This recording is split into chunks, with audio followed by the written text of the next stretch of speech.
Hi everyone, I welcome you all to Drishti CUET. और बच्चे Amy ma'am आप लोगों के लिए लेकर आ चुकी है एक बहुत ही बढ़िया strategy video if you are targeting CUET 2027। सबसे पहले तो बच्चे इस टॉपिक पर बात कर लेते हैं कि यार स्ट्रेटेजी की इंपॉर्टेंस क्या है। मेरे बच्चे, अगर आप सिर्फ और सिर्फ देखो, आपको अपना टारगेट पता है, you want a very good college और आप अपने ड्रीम कॉलेज, ड्रीम यूनिवर्सिटी में जाना चाहते हो, that is your target. But वहां तक पहुंचना कैसे है? अगर आपके पास एक बढ़िया प्लान, एक बढ़िया स्ट्रेटजी नहीं होगी, then definitely I will not say कि यार तुम कभी नहीं पहुंच पाओगे, definitely you will reach there. But एक प्रॉपर गाइडेंस, जैसे मान लो तुम अपने घर से निकलते हो कहीं जाने के लिए, ठीक है, और अगर आप उस जगह का मैप अपने जीपीएस पे नहीं ओपन करते, सिर्फ ये सोच के चलते हो किसी ने आपको रास्ता बता दिया, यहाँ से दाएं मुड़ जाना, यहाँ से बाएं मुड़ जाना, और पूरा रास्ता तुम्हारे पास गाइडेंस अगर नहीं रहती, तो किस तरीके से आप रास्ता भटक सकते हो ना। तो बच्चे ऐसे ही होता है, what you guys need not just the strategy but that hand holding. और यहाँ पर हम सीयूईटी में हमेशा कहते हैं बच्चा कि दृष्टि जो है वो आपका साथ देता है स्कूल से करियर तक। तो हम लोग आपके साथ बच्चे हमेशा रहते हैं। तो इसीलिए मैं कह रही हूँ कि अगर आपका 2027 सीयूईटी टारगेट है तो ये वीडियो आपके लिए बहुत ज्यादा इंपॉर्टेंट होने वाला है। तो मैं ना आज आपको एक ब्लूप्रिंट देने वाली हूँ फिजिक्स का, जिससे आप ये जो स्कोर है वो बहुत आसानी से कर पाएंगे। सीयूईटी के बारे में सबको पता है यहाँ पर, that is common university entrance test. आप अगर अपनी फेवरेट यूनिवर्सिटी में जाना चाहते हैं, अपने ड्रीम कॉलेज में जाना चाहते हैं, तो अब आपको एक टेस्ट के थ्रू जो है निकलना पड़ेगा, ठीक है। एक और परीक्षा देनी पड़ती है अपनी बोर्ड्स की परीक्षाओं के बाद, then only you will get the admission in your desired college. Conducting body जो है बच्चे वो एनटीए है। जो मार्क्स रहते हैं यहाँ पर 50 क्वेश्चन आते हैं, ठीक है, +5 and -1 is the marking scheme. अगर आप सही जो आंसर करते हैं आपको +5 नंबर मिलते हैं क्वेश्चन के लिए, अदरवाइज -1 हो जाता है। Time limit is also there बच्चे, 60 मिनट में ये क्वेश्चंस आपको अटेम्प्ट करने होते हैं। हमने पहले भी इसके ऊपर वीडियोस बनाई हुई हैं और आप लोगों को पता होगा कि 60 मिनट इज द टारगेट। अब अगर पेपर की बात करती हूँ ना, तो बच्चे मॉडरेट टू डिफिकल्ट लेवल का आता है, और नेगेटिव मार्किंग में मैं ऑलरेडी लिख चुकी हूँ कि जी हाँ होती है। कितनी होती है बच्चे? -1, ठीक है। और सही आंसर के लिए यानी कि मैं कह सकती हूँ कि 1/5 नेगेटिव मार्किंग है, ठीक है। Negative marking is 1/5। तो नेगेटिव मार्किंग से बचना कैसे होता है? क्योंकि पता क्या होता है, देखो स्ट्रेटेजी आपको एक और चीज बताती है। स्ट्रेटेजी आपको ये भी बताती है कि आप अपना कम टाइम वेस्ट करके मैक्सिमम स्कोर कैसे कर सकते हो, है ना मेरे बच्चे। ये जो समय सीमा है 60 मिनट, ये तो सारे बच्चों के लिए जो एग्जाम देने जा रहे हैं सबके लिए सेम है, ठीक है। अच्छा, अब अगर मैं मॉडरेट टू डिफिकल्ट की बात करती हूँ ना, कई बार बच्चों को लगता है कि यार हम तो नीट की प्रिपरेशन कर रहे थे, हम तो जेई की प्रिपरेशन कर रहे थे। बेटा सीयूईटी की प्रिपरेशन उससे बिल्कुल अलग होती है, ठीक है। सीयूईटी की प्रिपरेशन में you guys have to focus more on NCERT based questions. आपको एनसीईआरटी, जी हाँ, फिजिक्स की भी रीड करनी पड़ती है। इसमें स्टेटमेंट वाले क्वेश्चंस, न्यूमेरिकल्स वगैरह बहुत ज्यादा डिफिकल्ट नहीं पूछे जाते, बट जो स्टेटमेंट वगैरह वाले क्वेश्चंस होते हैं ना, वैसे घुमा के पूछे जाते हैं कि बच्चों को आंसर करने में वो डिफिकल्टी होती है। और पता है डिफिकल्टी यहाँ पर क्वेश्चन से ज्यादा ना बेटा टाइम की होती है। Same that you feel in the NEET exam. NEET exam में भी बेटा वो 45 क्वेश्चंस करना फिजिक्स के is not a challenge, but उसको कम समय के अंदर करना है यार। 4 सब्जेक्ट है तुम्हारे पास, आप उसको कैसे कंप्लीट करोगे फिजिक्स के क्वेश्चंस को, ठीक है। तो जब भी हम किसी कॉम्पिटेटिव एग्जाम्स में बैठते हैं ना, we can not just comment on the difficulty level without having a look on to the paper. कभी पेपर, अब अगर आप नीट के पेपर की भी बात करो, कभी एकदम से टफ हो जाता है, कभी एकदम से आसान हो जाता है ना। तो हमें अपनी तैयारी जो होती है बच्चे, वो बिल्कुल उसी तरीके से रखनी होती है कि यार तुम टफ क्वेश्चन दो, हम उसको भी सॉल्व करेंगे, तुम आसान क्वेश्चन दो, हम उसको भी सॉल्व करेंगे, ठीक है। अब होता क्या है, सबसे पहला पॉइंट जो मैंने आपको बताया कि जब आप अपनी जर्नी स्टार्ट करोगे तो आपको एक चीज के ऊपर फोकस करना है सबसे पहले पॉइंट पे, कि आपको इसको नीट और जेई के साथ कंपैरिजन इसका नहीं करना। बहुत बार बच्चे इस रास्ते में भटक जाते हैं, उनको लगता है कि नहीं यार हम तो जेई की तैयारी कर रहे थे, हम तो एचसी वर्मा सॉल्व कर रहे थे, इसमें क्या उस लेवल के क्वेश्चन आने वाले हैं? नहीं। तो आपको बहुत ज्यादा हाई फाई बुक्स पढ़ने की जरूरत नहीं है। NCERT should be your base, उस पर फोकस रहकर करना है। एनसीईआरटी के एग्जाम्पल, एनसीईआरटी के एक्सरसाइज, सब अच्छे से एटलीस्ट आप एक बार रीड करो। दूसरी चीज होती है बच्चे, यहाँ पर आपको तैयारी करते हुए एक चीज का ध्यान रखना है कि आपकी जो स्ट्रेटजी होनी चाहिए ना वो वेटेज वाइज होनी चाहिए। प्रीवियस ईयर के क्वेश्चंस का ट्रेंड देखते हुए हमने ये आपके लिए निकाले हैं कि आपको हायर प्रायोरिटी किसको देनी है, उसके बाद लो प्रायोरिटी पे कौन से टॉपिक है। बेटा देख, जैसे एक हाथ की उंगलियां सारी बराबर नहीं होती ना, मैं हमेशा बच्चों को कहती हूं ऐसे ही आपके एग्जाम में आने वाले जो चैप्टर के टॉपिक्स हैं उनकी वेटेज भी सबकी बराबर नहीं होती। तो जिनकी वेटेज ज्यादा है उनको जो है ज्यादा आपको टाइम देना पड़ेगा, उनको आपको ज्यादा ध्यान से पढ़ना पड़ेगा, क्योंकि उसमें से ज्यादा सवाल आते हैं। बात समझ आ रही है? तो बच्चे अगर आप प्रायोरिटी वाइज उसको सेटल कर देते हो ना, फिर आप अच्छे से पढ़ते हो। नहीं तो आपने ऐसे बहुत सारे बच्चे देखे होंगे ना कि जो पढ़ना स्टार्ट करते हैं तो पहले चैप्टर से पढ़ना शुरू करेंगे, है ना, फिर दूसरे चैप्टर पर जाएंगे, यार मैंने अभी पहला चैप्टर तो पढ़ा ही नहीं तो मैं दूसरा कैसे पढ़ लूं। मेरे बच्चे देखो, जब आप तैयारी कर रहे हो सबसे पहले सीयूईटी के एग्जाम में 12th का सिलेबस ही आना है, तो 12वीं के अगर आपको chapters high priority to low priority यहाँ पर डिवाइड करके दे दिए गए हैं तो आपकी आधी समस्या तो यहीं पे सॉल्व हो जाती है। आपको पता है कि electrostatics which is going to be of consist of 2 chapters of your class 12th, electric charges and fields, electrostatic potential and capacitance. बच्चे देख 7 से 10 क्वेश्चन आपको यहाँ से आने वाले हैं, ठीक है। तो सोच हाई वेटेज है, 6 से 7 क्वेश्चन करंट इलेक्ट्रिसिटी से आते हैं, then magnetic effects and magnetism से आपसे 5 to 8 क्वेश्चंस, ऑप्टिक्स जिसमें आपका रे ऑप्टिक्स वेव ऑप्टिक्स मिलाकर आपको 7 से 10 क्वेश्चन यहाँ पे पूछे जाते हैं। फिर आपकी आ जाती है मीडियम प्रायोरिटी वाले चैप्टर्स जो कि 4 से 5 क्वेश्चन इसमें से आते हैं। EMI एंड AC हो गया, electronic devices which is semiconductor, आपका EM waves, dual nature and atom and nuclear are the lower priority. और ये फाइनल आपके जो पूरा का पूरा सिलेबस है उसको पॉलिश करते हैं। इसमें से भी आपका जैसे अगर EM वेव की बात करती हूँ, एक एक 2-2 क्वेश्चन, 3 से 5 क्वेश्चन इस तरीके से आपसे पूछे जा सकते हैं, ठीक है। इसमें ना आप 3 to 5 लिखिएगा, ठीक है। 3 to 5 क्वेश्चंस आपको, 3 questions most of the time EM wave से आपको पेपर में देखने को मिलते हैं, ठीक है। अब सबसे पहले फेज 1 के जो हाई प्रायोरिटी टॉपिक्स हैं उनको आपको कैसे कवर करना है। बच्चे जब आप इन चैप्टर्स को कवर करेंगे तो बेसिकली ये वो चैप्टर्स है जिसमें ना थ्योरी से ज्यादा डेरिवेशंस हैं, थ्योरी से ज्यादा आपके फॉर्मूलाज हैं। तो सबसे पहले आपको फॉर्मूला शीट्स वगैरह बनानी है, ठीक है। अब देखो जो स्ट्रेटजी होती है, यहाँ पर मैंने पूरा पूरा सिलेबस लिखा हुआ है, चार्जेस एंड फील्ड वाले का, पोटेंशियल एंड कैपेसिटेंस का, एंड आगे वी हैव आपका करंट एंड इलेक्ट्रिसिटी जिसमें से Kirchhoff law, Wheatstone bridge, these are the important topics out of all the topics. बस इसका मतलब नहीं है कि इसमें से ही क्वेश्चन आएगा, बाकी टॉपिक में से नहीं आ सकता, ठीक है, उसमें से भी क्वेश्चन आ सकते हैं।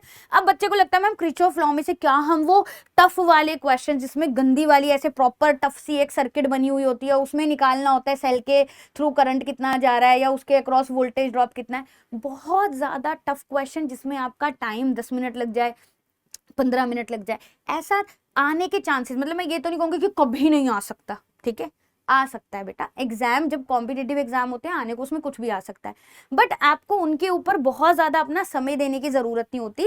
इवन मैं बच्चों को ना एक बहुत प्यारी सी चीज हमेशा बोलते हुए चलती हूँ कि कॉम्पिटिटिव एग्जाम में, ठीक है, जैसे जो बच्चे जेईई की तैयारी कर रहे होंगे ना उनको पता होगा, ठीक है, हर क्वेश्चन जो होता है ना वो अटेम्प्ट करने वाला नहीं होता, ठीक है।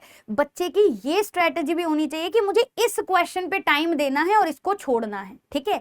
ये चीज लास्ट टू लास्ट ईयर वाला जिन बच्चों ने नीट दिया ना उन्होंने ये चीज एक्सपीरियंस करी है, ठीक है, उन लोगों ने ये चीज एक्सपीरियंस करी है। लेकिन अगर मैं आप लोगों को बोलूं यहां पर इसके बारे में बात करती हूँ तो ऐसा नहीं है कि आपको सवाल अगर आपको सॉल्व करना आता है बट पेपर में क्वेश्चंस करते हुए आपको इस चीज का ध्यान रखना है कि उसके ऊपर आप बहुत ज्यादा समय नहीं देंगे। अगर नहीं सॉल्व हो रहा just leave it and move to the other questions, ठीक है।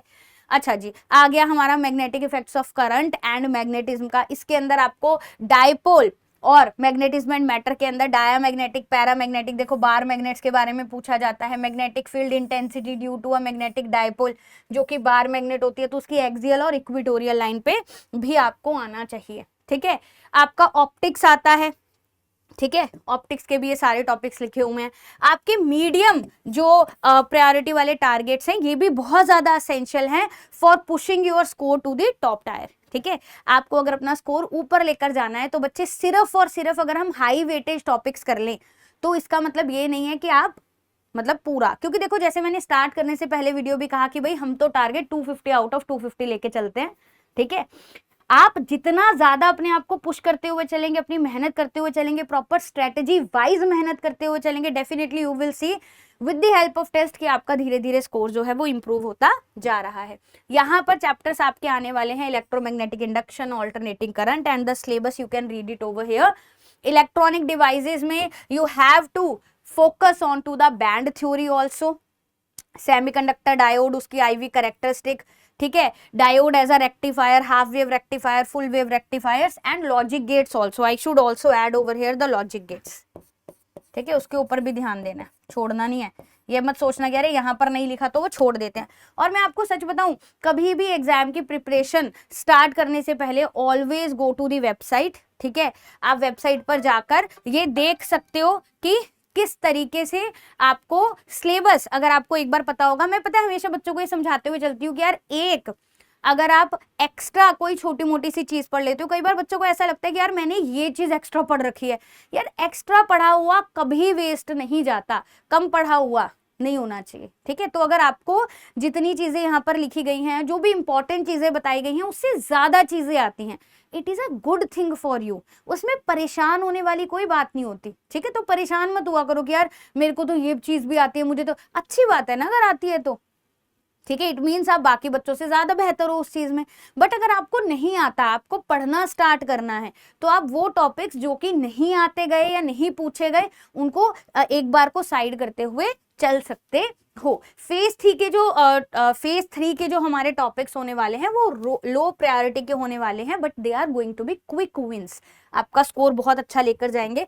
जैसे इलेक्ट्रोमैग्नेटिक वेव में मैंने कहा ना, ऑलमोस्ट 3 से 5 क्वेश्चन इसमें से आपसे पूछे जाएंगे। इसमें आपको डिस्प्लेसमेंट करंट पे पूछा जा सकता है, कैरेक्टरिस्टिक्स या फिर स्पेक्ट्रम के चांसेस बहुत ज्यादा होते हैं बच्चे कि आपको इलेक्ट्रोमैग्नेटिक वेव स्पेक्ट्रम में ये बोल दिया कि 4 वेव्स दे दी और बोल दिया उनको increasing order, decreasing order of their energy या फिर वेवलेंथ के अंदर लगाना है, तो वो आप बहुत आसानी से जो है कर सकते हो। अगर डुअल नेचर ऑफ मैटर की बात करती हूँ तो बच्चे डी ब्रॉगली वेवलेंथ के ऊपर आ सकता है, ठीक है। आपको आइंस्टाइन फोटो इलेक्ट्रिक इक्वेशन, जो इसके अंदर ग्राफ्स होते हैं वो बहुत ज्यादा इंपॉर्टेंट होते हैं, उसके ऊपर क्वेश्चन जो है वो आ सकता है। एटम एंड न्यूक्लियाई की बात करती हूँ तो रदरफोर्ड्स एटॉमिक मॉडल से क्वेश्चन आ सकता है, बोहर मॉडल से, एनर्जी लेवल्स नहीं बनाते हम लाइमन बाल्मर सीरीज, उसमें से भी बच्चे प्रीवियस ईयर में क्वेश्चंस आए हुए हैं, तो वो भी आपको ध्यान में रखने हैं। अगर न्यूक्लियाई एंड रेडियो एक्टिविटी की बात करती हूँ तो बच्चे अल्फा बीटा गामा पार्टिकल्स, ठीक है, आपका आइसोटोप्स हो गया, आइसोबार्स हो गया, आइसोटोन्स हो गया, mass energy relation delta is equal to mc square, वो आपको पता होना चाहिए इसके अंदर, ठीक है। Nuclear fission and nuclear fusion, ये सारी की सारी चीजें जो हैं आपको इन चैप्टर्स के अंदर आनी चाहिए। अब बच्चे यहाँ पर आता है हमारा फ्यूजन बैच। देखो भाई, जब तैयारी जो है वो 2 तरीके के बच्चे कर रहे हैं, या तो आप अभी क्लास 12th में हो या फिर आप एक ड्रॉपर स्टूडेंट हो, ठीक है। ड्रॉपर स्टूडेंट हो, you have taken the drop because of NEET या बिकॉज ऑफ जेईई, आप अपना ड्रॉप लिया है आपने इस साल, ठीक है। तो बच्चे मैं कहती हूँ हमेशा आपको अपना प्लान बी जो है वो तैयार रखना चाहिए। आप तैयारी कीजिए नीट के लिए, जेईई के लिए, जिसके लिए भी कर रहे हैं, बट एक जो 12th का बच्चा सीयूईटी के लिए प्रिपेयर कर रहा है और एक जो ड्रॉपर बच्चा सीयूईटी का एग्जाम देने वाला है, दोनों की तैयारी में डिफरेंस होता है और ये चीज हम समझते हैं। That is why we have 2 batches over here, fusion and campus batch. Fusion batch is for those kids who are preparing for CUET along with the boards. बच्चे देखो, जब तुम स्कूल के साथ सीयूईटी की तैयारी कर रहे हो, ठीक है, बोर्ड्स के साथ तैयारी कर रहे हो, तो बोर्ड्स के अंदर आती है सारी डेरिवेशंस, बोर्ड के अंदर आते हैं न्यूमेरिकल्स, है ना। तो आपको किस तरीके की पढ़ाई की जरूरत होती है कि आपको डेरिवेशंस पे भी फोकस करके चलना है। ऑन दी अदर हैंड, अगर मैं एक ड्रॉपर के स्टूडेंट की बात करती हूँ, ड्रॉपर स्टूडेंट की बात करती हूँ, उसकी जो स्ट्रेटजी होती है ना वो आप लोगों से डिफरेंट होती है ना। एक ड्रॉपर की जो स्ट्रेटजी होगी कॉम्पिटेटिव एग्जाम को लेकर, उसको वो न्यूमेरिकल बेस्ड, क्वेश्चन बेस्ड, उस तरीके से तैयारी करनी है। बात समझ आ रही है? उसको डेरिवेशंस में बहुत ज्यादा इन डेप्थ जाने की जरूरत नहीं होती। ऑब्वियस सी बात है, डेरिवेशंस अगर फिजिक्स की बात करूं, they play a very crucial role in understanding the concept and the topic also, but आपको एटलीस्ट ड्रॉपर के स्टूडेंट को कहीं डेरिवेशंस पूछी नहीं जाएंगी, बट बोर्ड्स में तो डेरिवेशंस आनी है ना, तो हम ये चीज समझते हैं, इसीलिए हमारा जो फ्यूजन बैच है उसमें तैयारी कराई जाती है बच्चे स्कूल के साथ साथ, ठीक है, स्कूल के साथ आपके बोर्ड्स के साथ आपको सीयूईटी की तैयारी कराई जाएगी। यहाँ पर कंप्लीट आपका स्कूल और सीयूईटी कवरेज होगा, आपकी 2 से 3 लाइव क्लासेस डेली होंगी, जिसमें आपको प्रॉपर, अगर मैं फिजिक्स की बात करूं तो बच्चे आपको प्रॉपर डेरिवेशंस के साथ, कि बच्चे देख बोर्ड में तुमसे ये चीज पूछी जा सकती है, और यहाँ पर सीयूईटी के लिए अलग से क्लास, ठीक है, जिसमें आपको सिर्फ और सिर्फ एमसीक्यूज की तैयारी कराई जाएगी, वो भी सीयूईटी के पैटर्न पर, कि किस तरीके के सवाल वहां पर पूछे जाते हैं। पीवाईक्यूज एंड मॉक टेस्ट आपके रहेंगे, पीडीएफ रहेंगी आपके पास, सारी की सारी जो भी लेक्चर्स लिए जाएंगे, और आपका डाउट रेजोल्यूशन भी होगा। So that is our fusion batch, and for more details you guys can search about it at our Drishti learning app, ठीक है। और बात करते हैं कैंपस बैच की। जैसा कि मैंने कहा कि जो 2 बच्चे जो तैयारी कर रहे हैं उन दोनों में डिफरेंस है। जो बच्चा एक बोर्ड के एग्जाम के साथ सीयूईटी की तैयारी कर रहा है उसकी तैयारी अलग है, लेकिन जो कैंपस बैच है हमारा, that is designed only and only keeping in mind the strategy for the dropper students। मेरे बच्चे, तुम्हें सिर्फ और सिर्फ प्रैक्टिस, तुम्हें क्या चाहिए, ज्यादा से ज्यादा मॉक टेस्ट की प्रैक्टिस करनी है। आपके लिए कंप्लीट सीयूईटी कवरेज है। आपके जो लाइव क्लासेस होंगे बेटा उसके अंदर डेरिवेशंस पे फोकस नहीं किया जाएगा, but I will not say कि फिजिक्स में यार हम डिराइव कुछ भी नहीं करवाएंगे आपको। बहुत बार ऐसा होता है कि कोई कोई चीज इतनी कॉम्प्लेक्स होती है कि उसको याद रखने के लिए जरूरी होता है कि वो पता हो कि कहां से आई हुई है, बट यहां पर more focus will be on the question practice, ठीक है। प्रीवियस ईयर के क्वेश्चंस, मॉक टेस्ट आपको भी अवेलेबल होंगे, पीडीएफ्स आपका चैप्टर वाइज जो रहेंगे, प्रैक्टिस टेस्ट वो भी आपको अवेलेबल होंगे, डाउट डिस्कशंस आप लोगों के साथ रहेगा, ठीक है। और this is the price for this, और आई विल से कि ये जो प्राइज है बच्चे, this is not too much for the entire year. और स्ट्रेटेजिक लर्निंग की जब हम बात करते हैं, हमें एक स्ट्रेटेजी चाहिए होती है। जैसे मैंने कहा ना बच्चे, मैंने आपको बता दिया कि okay this is the syllabus, इस सिलेबस में ये चीज इंपॉर्टेंट है और ये चीज कम इंपॉर्टेंट है, तुम इस पे ज्यादा ध्यान दो, तुम इस पे कम ध्यान दो, बस इतना बोल के मैं चली गई, ठीक है। बट मेरे बच्चे, वो जो एक हैंड होल्डिंग होती है, जो मैंने बिगिनिंग ऑफ द लेक्चर में आपको कहा, वो बहुत जरूरी होती है किसी भी कॉम्पिटिटिव एग्जाम को क्रैक करने के लिए। तो यहाँ पर आपको ना, ऐसे कहते हैं ना, हाथ पकड़ के सिखाया जाता है, आपको बिल्कुल हैंड होल्डिंग के साथ आपके कॉलेज तक छोड़ के आया जाएगा, ठीक है। So this is all about our fusion and campus batch, and this was the strategy video for CUET 2027। अब आपको ये करना कैसे है, ठीक है, करना कैसे है। फॉर एग्जाम्पल मैं कहूं कि आप अपनी तैयारी स्वयं से स्टार्ट करना चाहते हैं, ठीक है, तो किस तरीके से करेंगे बच्चे, videos are going to help you, ठीक है। अब अगर आप चाहते हो कोई भी टॉपिक समझना तो वीडियोस देखिए, ठीक है। ये ड्रॉपर वाले बच्चों के लिए ज्यादा स्ट्रेटेजी काम करती है कि आपको, बहुत सारे ऐसे बच्चे होते हैं जिनको लगता है कि यार अगर हम कंप्लीट फिजिक्स की पूरे वन शॉट वीडियोस देखते हैं तो हमें ज्यादा हेल्प मिलेगी। मेरे बच्चे, आपको सारी वीडियोस देखने की जरूरत नहीं है। आप वो टॉपिक्स देखिए जिनमें आपको लगता है हम क्वेश्चंस में फंसते हैं, क्वेश्चंस में फंस रहे हैं, आप अपने नोट्स जो आपने ऑलरेडी, ड्रॉपर वाले बच्चों ने जो नोट्स ऑलरेडी बना रखे थे अपने 12th के अंदर या नीट के लिए, जेई के लिए, आप उनको पढ़ सकते हो, ठीक है। फिर प्रीवियस ईयर क्वेश्चंस में देखो कि किस प्रकार के सवाल पूछे जा रहे हैं और उसके हिसाब से अपने नोट्स को मॉडिफाई करो फॉर सीयूईटी, ठीक है। फॉर्मूला शीट्स आपने अपने कॉम्पिटिटिव एग्जाम्स के लिए वैसे ही बनाई होंगी, तो आपको वही फॉर्मूला शीट्स यहाँ पर भी काम आने वाली हैं, ठीक है। तो वीडियोस होनी चाहिए, वीडियोस देखकर आप अपना कॉन्सेप्ट बनाएंगे, अपने नोट्स देखेंगे। अगर, और वीडियोस पे एक जो हमारा फ्यूजन बैच वाला बच्चा है, ठीक है, या 12th वाला बच्चा है, उसको तो बेटा बोर्ड्स और सीयूईटी दोनों को साथ में लेते हुए चलना होता है, ठीक है। तो आपको डेरिवेशंस वगैरह पे, सब पे फोकस करके चलना है। तो videos are going to be much helpful for you guys, ठीक है। आपको नोट्स अभी अपने बना रहे हैं या बने हुए हैं आपके, ठीक है। आगे बढ़ते हैं। अब आपको क्या करना है, प्रीवियस ईयर मॉक टेस्ट देने हैं, प्रीवियस ईयर क्वेश्चंस की प्रैक्टिस करो, मॉक टेस्ट दो। अब बच्चा क्या गलती करता है कि जब भी कोई टेस्ट देने लगता है ना, टेस्ट देने के बाद बच्चा क्या करता है कि चलो भाई मैंने ना आज 4 टेस्ट दे दिए, मैंने आज 2 टेस्ट दे दिए। मेरे बच्चे, टेस्ट का जो एनालिसिस है, ठीक है, वो बहुत ज्यादा इंपॉर्टेंट होता है, ठीक है। अब आप क्या करोगे, आपको क्या करना है, आपने पहले थ्योरी को मास्टर करना है, ठीक है, थ्योरी को पूरा का पूरा मास्टर कर लिया, ठीक है, बात समझ आई, ठीक है। उसके बाद आपने क्या करा, एप्लीकेशन, आपने जो थ्योरी मास्टर करी है, जो भी टॉपिक्स पढ़े हैं, उसका एग्जीक्यूशन न्यूमेरिकल्स में किस तरीके का हो रहा है, आप क्वेश्चंस कर पा रहे हैं कि नहीं कर पा रहे, वो देखिए। फिर टेस्ट दीजिए, अपने टेस्ट को एनालाइज करिए, और फिर से आपका जिस जिस एरिया में लग रहा है कि नहीं यार यहाँ पर वीक रह गया, आपको फिर से जो है टॉपिक्स को जाके कॉन्सेप्ट्स को पढ़ना पड़ेगा, रिपीट करना पड़ेगा इस लूप को, if you want to score really well in CUET exam, ठीक है।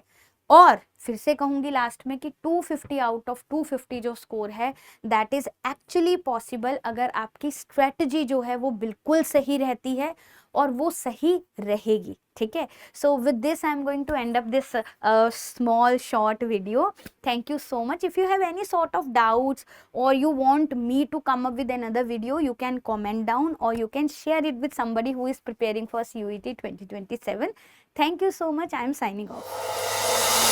अब एग्जाम की तैयारी को और बेहतर करने के लिए हमारे चैनल को लाइक, शेयर और सब्सक्राइब करना ना भूलें।